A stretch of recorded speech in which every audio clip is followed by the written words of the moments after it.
the 2nd of June, 2022.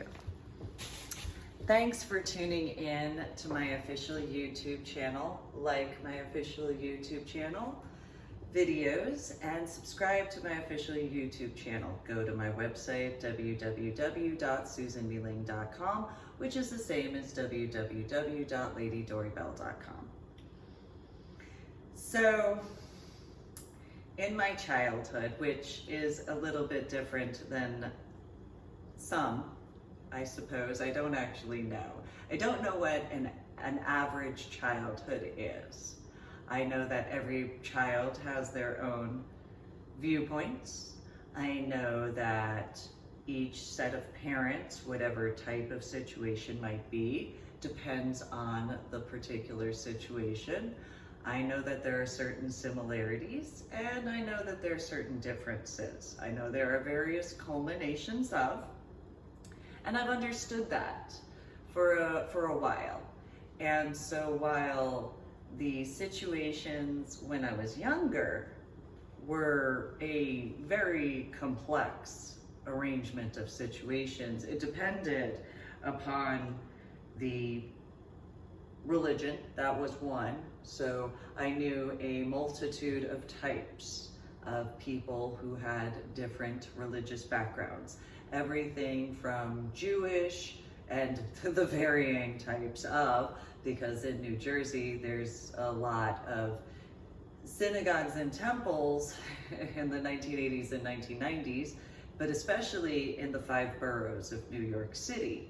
Then you also have Pittsburgh and Philadelphia, but in Lancaster, Pennsylvania, you have Mennonites and Amish in the Judeo-Christian aspects, and there are big differences between the Amish and Mennonites, though they are, in that reference, compared to other Christians, there's an even larger difference. So Amish don't usually, well, they didn't for any point in time, really have a lot to do with electricity or technology. Mennonites were very slow to come around to technology, mainly because of a very similar viewpoint. So for those who understand the history of the Holy Roman Catholic Church and the way Christianity went, Amish was where the Mennonites came from. So some Mennonites had been interacting with some other Christians and Hebrews or Jewish individuals, and over time brought electricity into the areas of, and that's kind of how that went in certain ways. I actually went out to Lancaster, Pennsylvania earlier this year, although it might have been the end of 2021, and well, I didn't see, I didn't pick up on some of the Amish at all. I saw people dressed similarly to the Amish, though Mennonites and Amish kind of dressed similarly back in the 1980s and 1990s.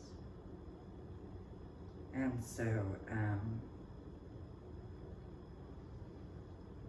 I knew a few of the different families out there, and I just didn't pick up on any of them. And so the Mennonites had been more open to certain things, and there were certain traditions that were similar. And so the Amish and the Mennonites would send the males out to the larger areas, and they would come back in a year and decide where. Sometimes it was 2 or 3 years. It depended on which family allowed what, as far as that was concerned. But they also didn't keep track of time the same way. So and because of the way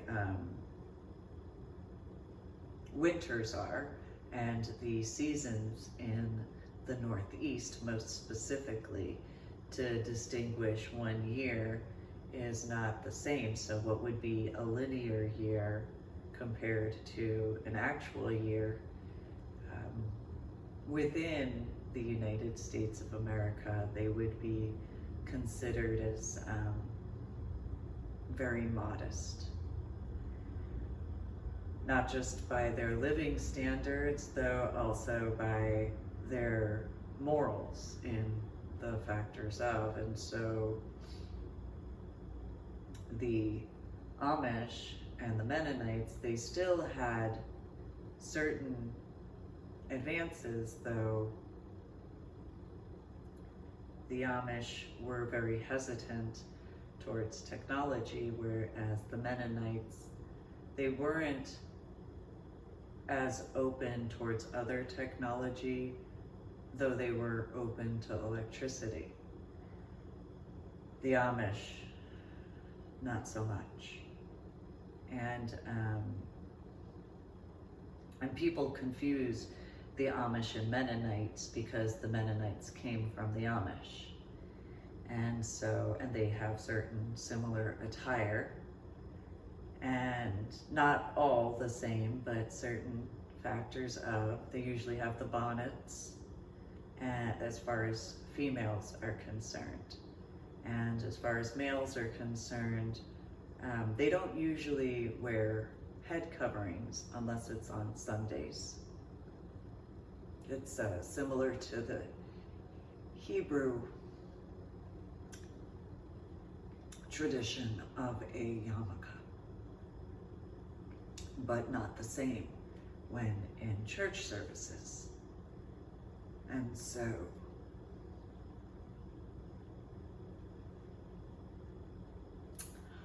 they also are, they were, when I knew them,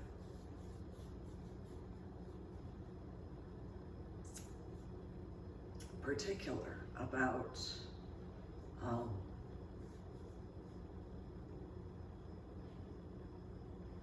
lifestyle, because their life was not the same as how life was progressing in the more common areas.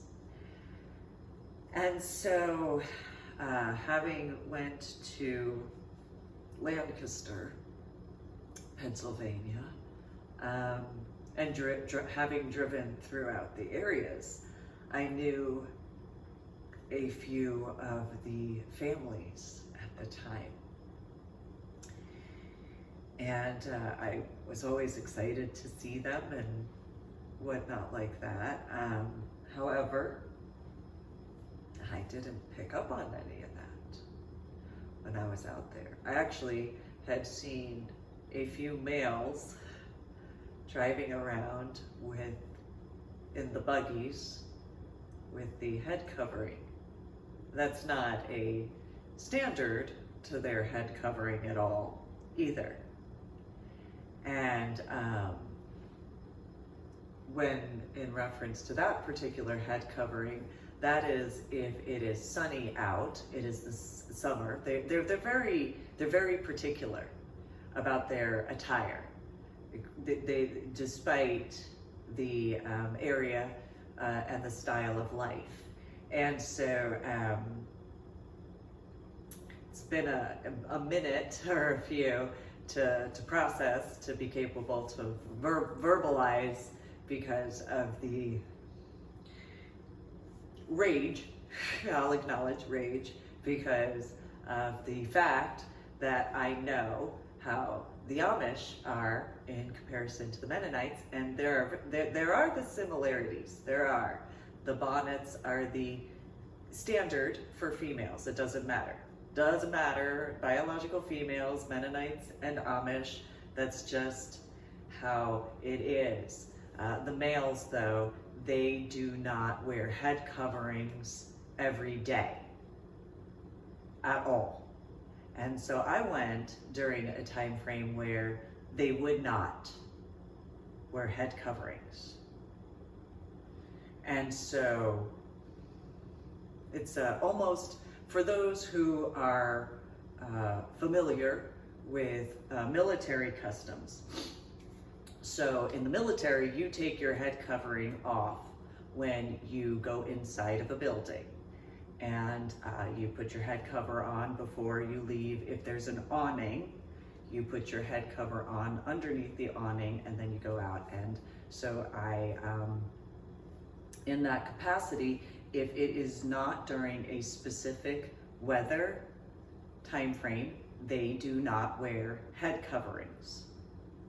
And if it is not a specific day, they do not wear a specific head covering. So for the clarifications that military would understand, the Amish would not, and Mennonites, the Amish and Mennonites would not wear certain head covers. So they'd have the equivalent of Class A's, okay, for head coverings, but not that type of head coverings. So Sundays would be Class A type, or dress blues for different branches for that understanding.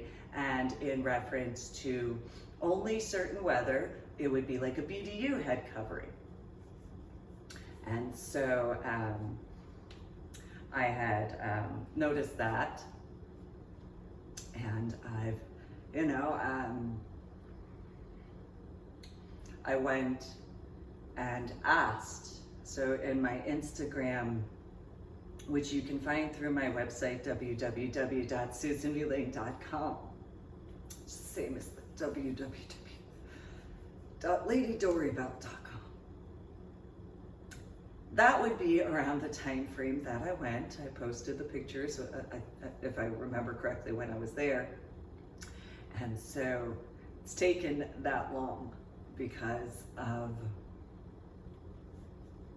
the reality setting in as far as that's concerned, because that is something I paid attention to. I had been a child who had a lot of questions, and there were certain families that would take the time to actually answer me, because I was one of the few people, especially as a child, that would come into the area that would be softer in my questions and was respectful, especially to the elders, but as well as the children.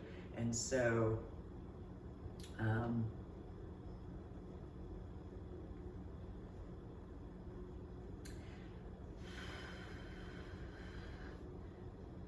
that's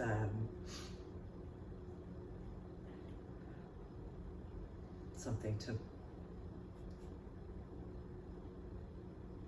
take in consideration regarding 2001.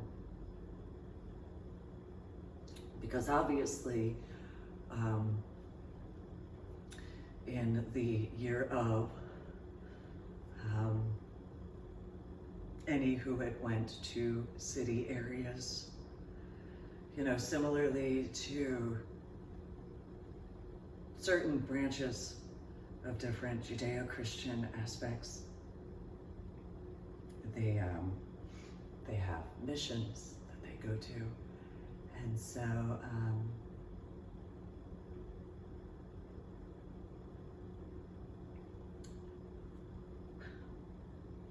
something that I've brought it up before. I've discussed this in the state of Texas, mainly from 2000, though after 2001, especially through random discussions to 2012, and nobody really understood what Amish or Mennonites were at the time.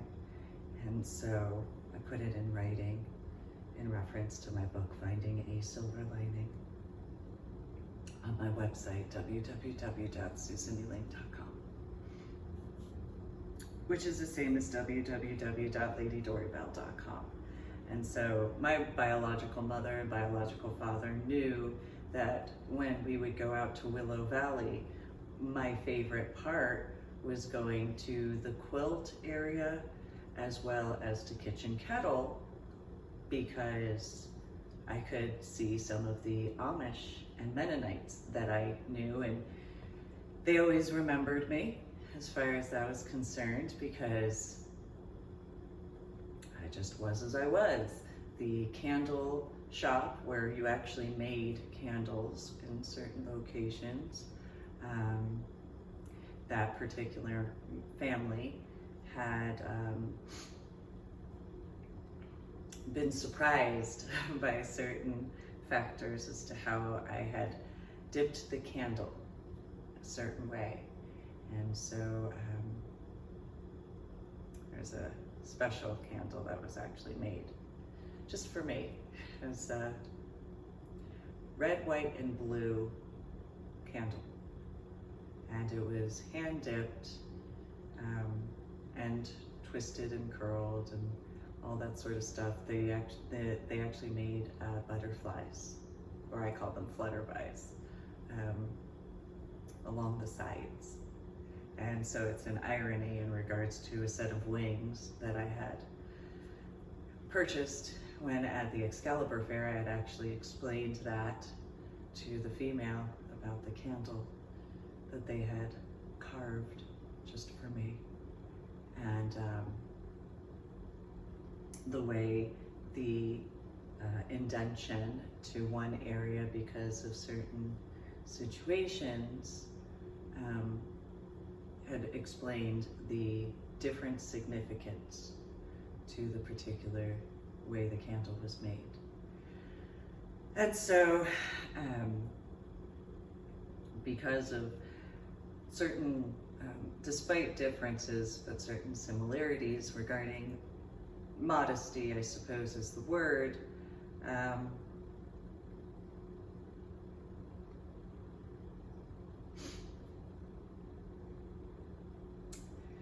my childhood was a little bit different. I made attempts to explain to some of the children in Asher Holmes Elementary School, because I was always so excited to go to see the Amish and Mennonites because of having become friends with quite a few of the families. So in the year of kindergarten, I had a birthday party. It was my only birthday party at that school, or well, I should say through the school. So some of the students my entire kindergarten class was invited to my birthday party at McDonald's. And so we had the wall along the area of the play place, and some of the parents weren't capable to stay for the party, as that goes, and so on and so forth. And when some of the children had been picked up because of whatever, well, there were a few booths that had opened up along the wall.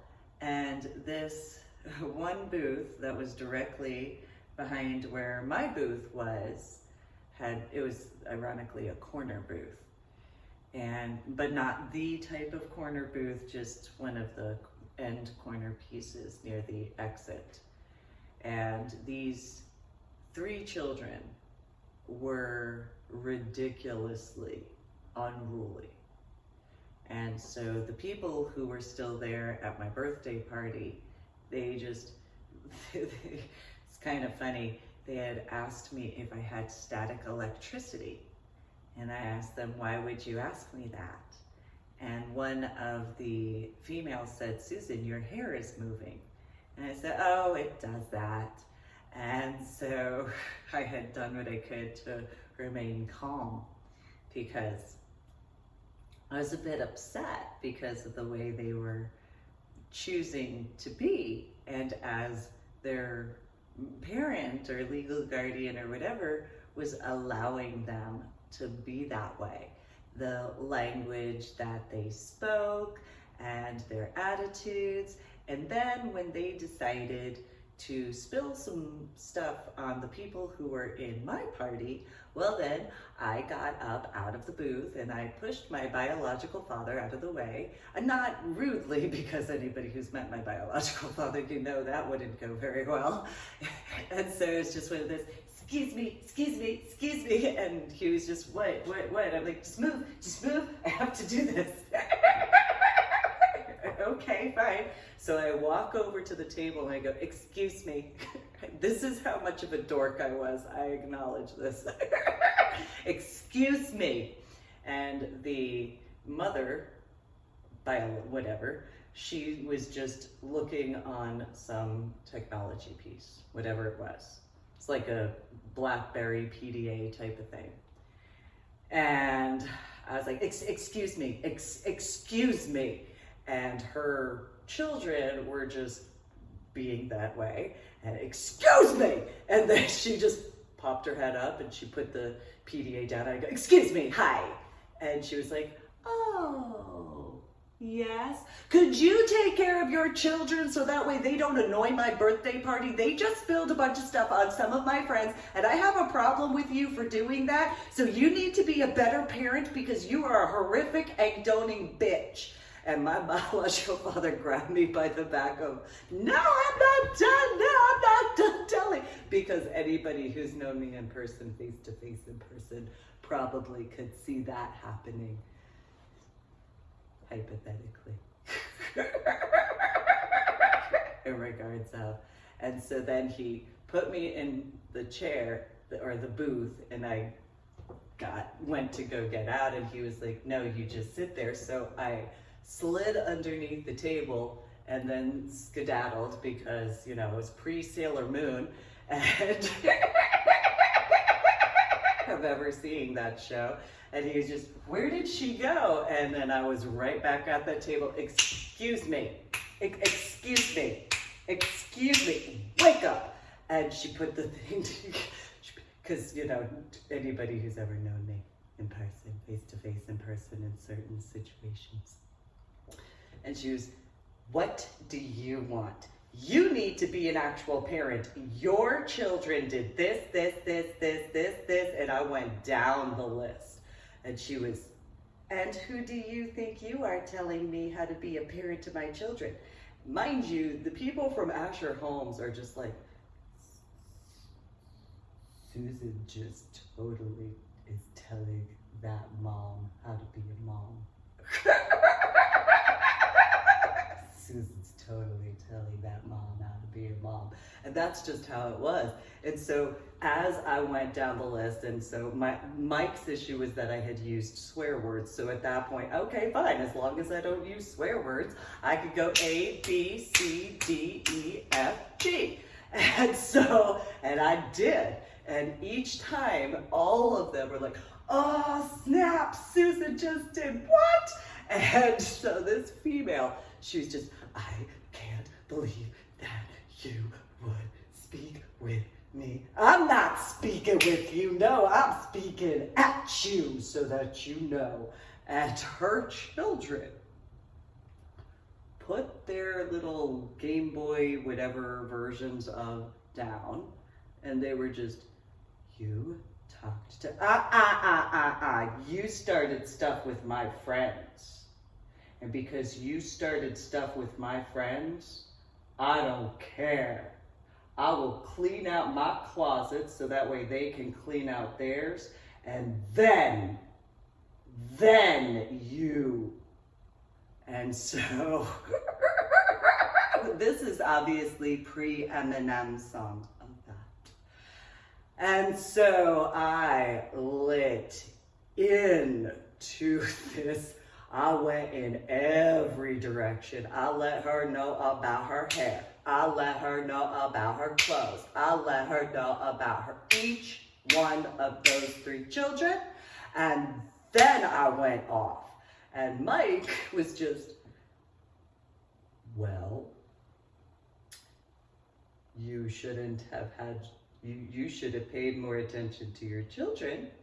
And did they spill stuff on Susan's friend's stuff? And she was, well, what does it matter? And she went and threw some money on the table. And I picked up that dollar, and I don't know what number was on there. I didn't care. And I went to go rip it right in front of her. My biological, no. Why not? That's a federal offense to do that.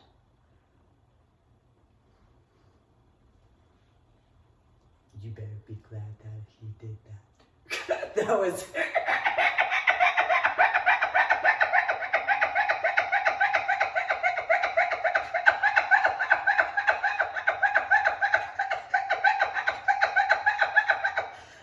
as messed up as it was. Nonetheless, so I go in every other direction. Anna, my biological mother, Susan, don't embarrass me. You don't even need to start because, no, you got a baby carrier that you need to worry about. You don't need to be worried about. My friends in the birthday party were like, did you just hear what she just said? And so the egg donor oven area that bred these three, if you want to call them children or human beings, you know, whatever, as far as that's concerned. And so, you know, I mean, she's, you know, I mean, you know, she obviously wasn't raising them because if she actually raised them, they wouldn't have been acting that way. And so I continued to, and mind you, I'm in kindergarten. I was in kindergarten, and so I had my opinions. And so I think it was in the month of September, whatever the weekend was, and because of how kindergarten and all that. This female packed her son or the children's stuff up and was, fine, we'll just leave. Good, you weren't invited to my birthday party anyway. You sat in a booth that wasn't for you to sit in. So they paid for that and not you. Bye. And so I had been this many years old at that point. She got all whatever as far as I was concerned, and she tried, so she tried to be intimidating. So she got in my face. Yeah, okay. Mind you, Mike was not far. So, okay, so anybody who's met Mike, okay, so he was younger at that year, obviously. And we were in New Jersey. Okay, so she's like right here and she's all yip, yip, yip, yip, yip.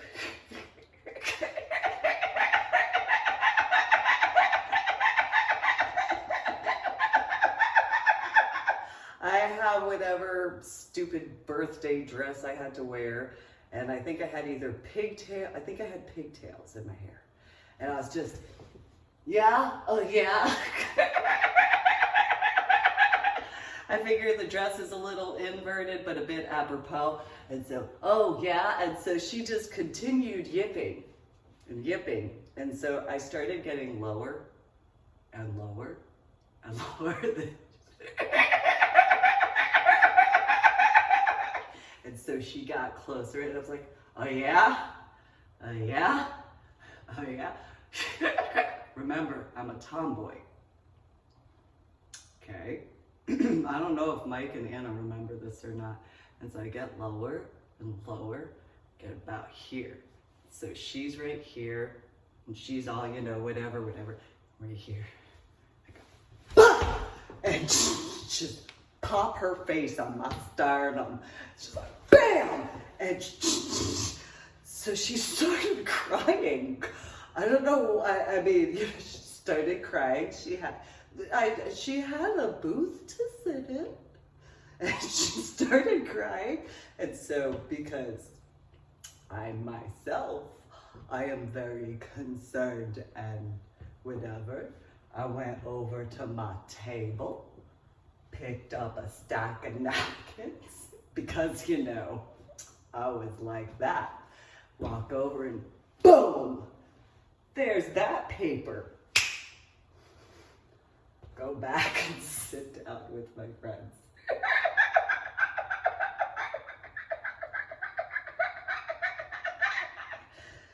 my little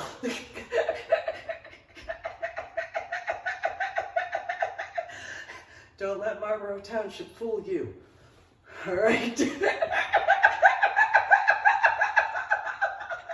So I got my little McDonald's tray with my Happy Meal.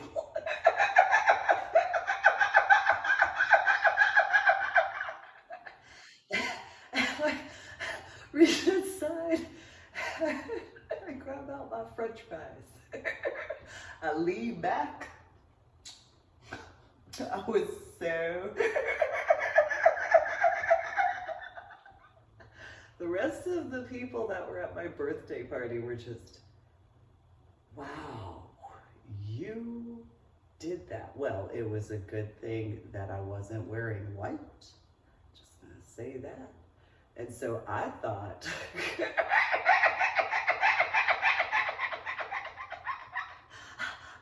I had spilled my, high C on myself,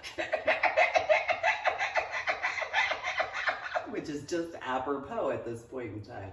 So it was as it was. We finished, whatever. She got the rest of stuff and she left. And so,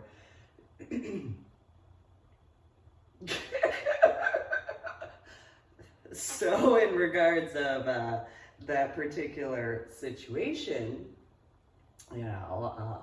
in comparison to where all of them had lived, when I had explained how Amish and Mennonites were, some of the students were like, so you're an Amish Mennonite in New Jersey? And it was, no. And so they were like, so you live on what was or could be considered farmland? Yes. And you have a house that you have electricity, but you don't have cable TV, but you have TV? Yes. And so, this is the 1980s, okay? So, and at that time I didn't have a computer, and I didn't have a video game system. And it was, yeah, so what? And so you don't, yeah, so you're an Amish Mennonite-ish?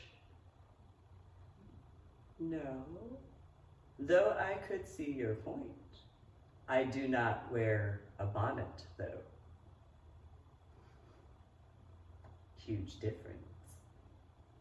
Fast forward a few years, I had I don't remember what the stuffed animal was, but it had a little headpiece and it had netting with it.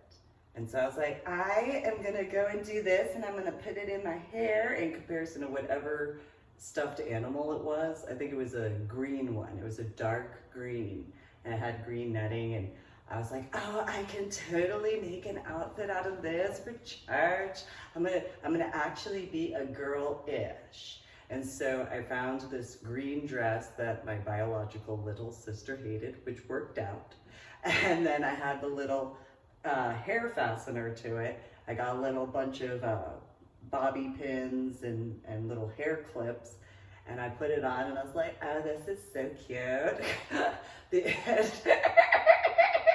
And so later, the irony is when I was in summer school in Crystal Lake South, one of the teachers that I had met, Mr. Stoner, he had told me about this album, They Might Be Giants.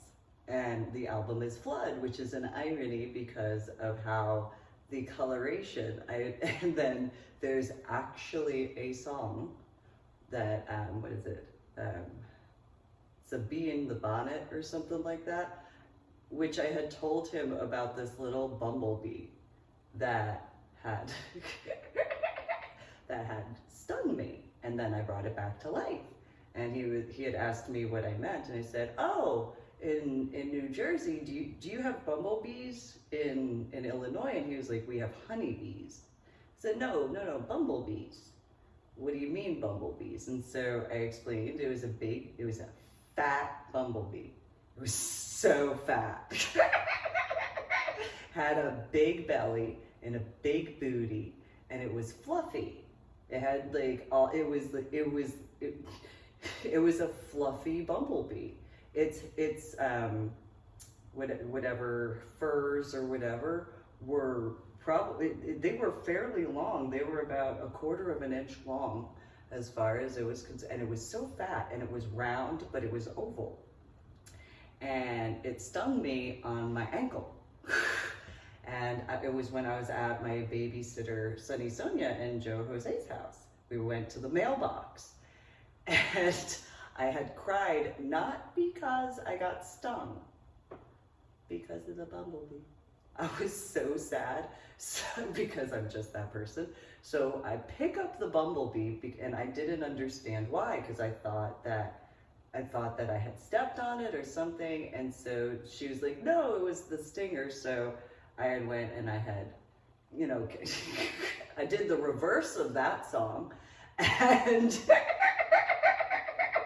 so she had carried me back to the house while I had the little baby bumblebee that wasn't, it's kind of funny because it actually was kind of about that length and about that width right there. And I was sad. I was like, no, bumblebee, it's okay. So while she was pulling the stinger, because it had actually stung me, this is just, it is as it is. And so she pulled the stinger out of my ankle, and which is an irony in 2012 in a different capacity. And so I'm holding on this little bumblebee, and I am so sad because, you know, yeah, okay, yeah, I'm upset about that, but you know, it didn't do it on purpose, it didn't know any better, it's okay. Because I had backed up compared to where I was. And so it's okay, little bumblebee, it's okay, it's okay. And its wings started moving. And it's, oh, it's okay, it's okay. And it started kind of walking around and everything like that. It kind of shook itself a little. Like, look, Sonny, look, it's got little wings. And she's like, Susanna. And it's like, look, it's a little baby bumblebee.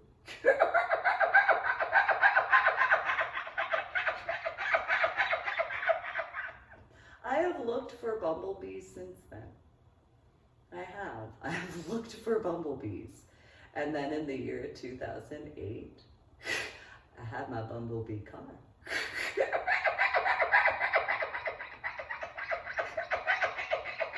Which was a yellow VW Beetle, which is irony because of the color that little baby bumblebee was. And the black convertible soft top and black leather interior, very similar to the little bumblebee that had stung me.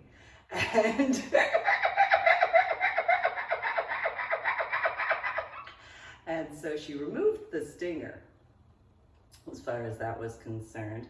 And I didn't have any, the weird thing, you know, because what could be weirder than that? But wait, there's more. So she pulled the stinger out, and it didn't look like a stereotypical stinger at all. And so she had shown it to her husband, Jose, who was a director of security in the World Trade Center and the World Trade Center Plaza. And she was just, she was baffled because it was about 3/4 of an inch long and hadn't ever seen anything like that. It didn't have any barbs or anything like that. And so shortly afterwards, some of these guys started showing up more predominantly at Old Tenet Presbyterian Church and at Asher Holmes Elementary School every now and then as well. And you know, because they had these black jackets and black suit pants that matched their black jackets. These white button-down shirts, usually with the black hi. And they usually had a pocket right here. And then they usually kept their notepad right here. And so some of them had notepads over here, but they had already been there a few times, and then it became a smidgen more prevalent as far as that was concerned. And so it was as it was. But when I would go out to Lancaster, I went looking for the bumblebees because I had thought that that was where I had seen one. Thought I had seen a bumblebee in Lancaster near the petting zoo. And instead it was something else, but it was a bird, if I remember correctly. It was a very small bird. It wasn't a hummingbird though, but it was, I don't know what species it was. And but I had went out to Lancaster and driven around a little bit, mainly the area of, and I don't remember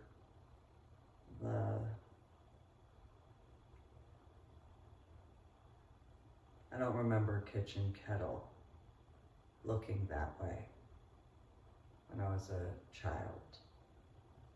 The arrangement as to where everything was. The quilt shop was in a different area of Pennsylvania. It was nowhere near the Kitchen Kettle. There was and yes, I know it's been, I think the last time I've been out to Lancaster was 1996 maybe, or maybe 1995. And though the coloration for what wasn't, was in another area, was a larger building. It was on a hill as well. And I didn't see what should have been in the vicinity. So I don't know how many people have been out to Lancaster, Pennsylvania, or been out to that area regarding, now I didn't go out to Willow Valley, I know that, and I didn't go to certain other areas in what I would know to look for, but Kitchen Kettle itself, the stonework in reference to what you walked upon, that's not the same colorations, and nor the same shape, from what I remember. And the buildings, the exteriors are kind of alike, but they don't have any of the lightning glass. The Kitchen Kettle was built in a time frame where they only used lightning glass. And so I didn't see any lightning glass for that clarification. And anybody who knows anything about the Amish and the Mennonites, they don't have a version of 911. They don't have a version of police. So you'd have to actually know about that to be capable to distinguish. I also don't remember how small that location is, because I remember rows of buildings, on top of which the particular material of the building structures, they don't look as to what the physical would be. So for that particular building structure that should have been It's a specific type of wood slatting that kind of looks similar to, if you were to look at most fence lines, how they have a bit of the curvature. That's what it was at that time, and the texture looked off. And I don't know how many people have been out to the area, especially since the year 2001, and may have brought this forward as to a possibility, though anybody who has been out to the area and knows those particular factors, there's that to take in consideration. The color of the white is also different than what was, and the situation of, and I understand you can paint, I understand that, but it's the texture, the specific texture of the type of wood. Then in reference to, I understand that, yeah, over time you sometimes re-shingle roofs, I get that. It's the glass though, the specific glass. Those who know what lightning glass looks as, especially since I was born and raised in New Jersey, though having grown up attending Old Tenet Presbyterian Church, there is a specific look. There's a difference between the artificial look of the type of lightning glass compared to actual lightning glass. And so those factors as to those situations that I had noticed, because back in the 1980s and 1990s, that was one of the first things that I had recognized in reference to Kitchen Kettle as well as the quilt shop. Everything had those pieces of lightning glass. I didn't see any. And so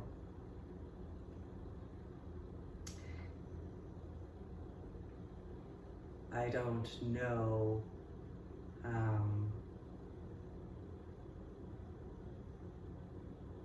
if anybody's brought this forward before.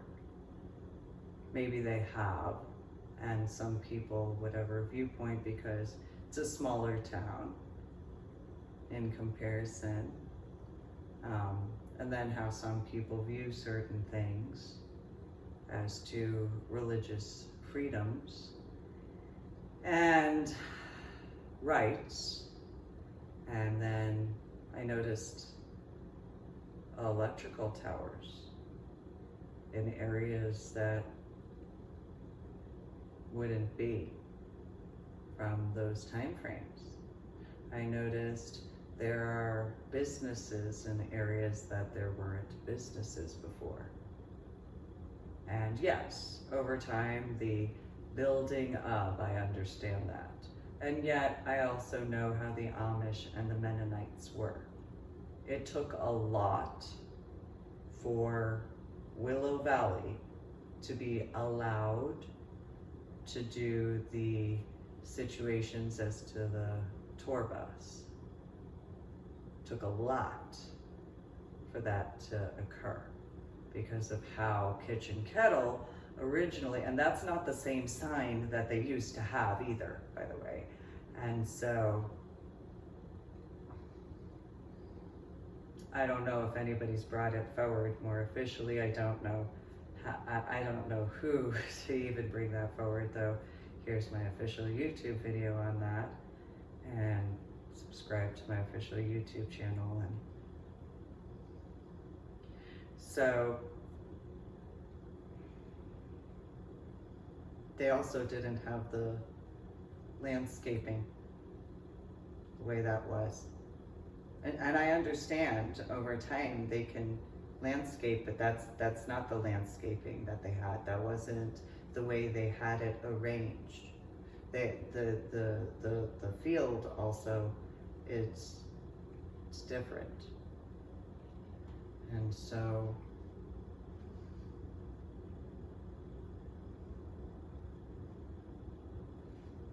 and that parking lot looks like it's about 10 to 15 years old in comparison.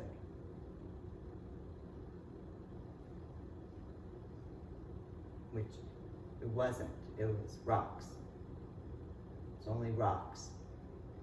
Instead, the paved it was rocks. It wasn't paved, because they didn't do paving. Amish and Mennonites didn't do pavement. They had everything natural. So it was rocks. And a lot of people, they tried complaining to the Amish and Mennonites about their windshields, and they didn't pave the parking lot in the 1980s or 1990s. And so the Amish and Mennonites in the stores, they had said that there were people who tried to be upset about it, and they didn't understand what the problem was because they had their buggies. The buggies that I saw were not like the buggies that were from the time frame up. They didn't have windshields regarding buggies. So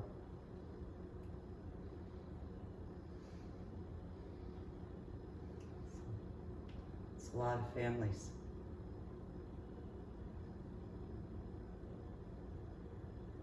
They had large amounts of children. So where people have made comments about Mormons and Catholics, so I had seen I was already going to complete this video this way. However, I had a reminder regarding the Mormon Church of Jesus Christ of Latter-day Saints. And so people have made jokes. I've heard more recently about how many children some Mormons have. And in New Jersey, a similar sort of reference to Catholics. Amish and Mennonites usually had 3 to 5 children, and that was considered a small family because of the farms. And so there were families that had 15 children.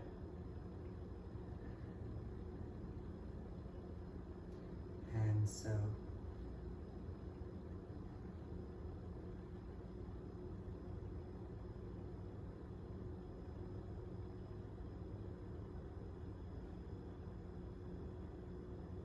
that's important. So there's the saying, regards of the 11th of September 2001, of never forget.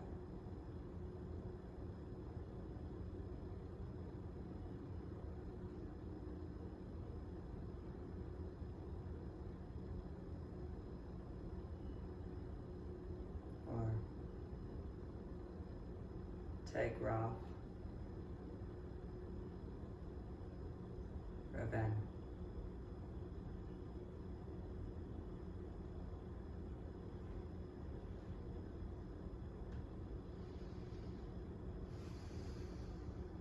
Or Reven, take Roth. So I don't know if that has any reference point, though probably not the only areas that had Amish in that capacity. Don't know how many people know of locations that had lightning glass, though something to take into consideration. I don't know if Old Tenor Presbyterian Church has paid attention in that capacity of their own glass pieces, because of, though I noticed the difference in a few locations because of how certain factors are. And that is not considered respectful regarding, while some people, I understand they're collectors. That's not how you respect the work in those references. You respect the work where it's supposed to be. In comparison, my opinion, though, I do have my biases. Nonetheless, thanks for tuning into my official YouTube channel. On my website, www.susanmealing.com, which is the same as www.ladydorybell.com. Today is the 2nd of July, 2022.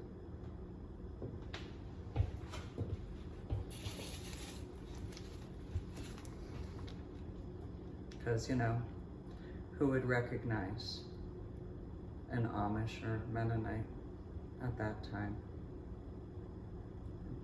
2001 or 2002.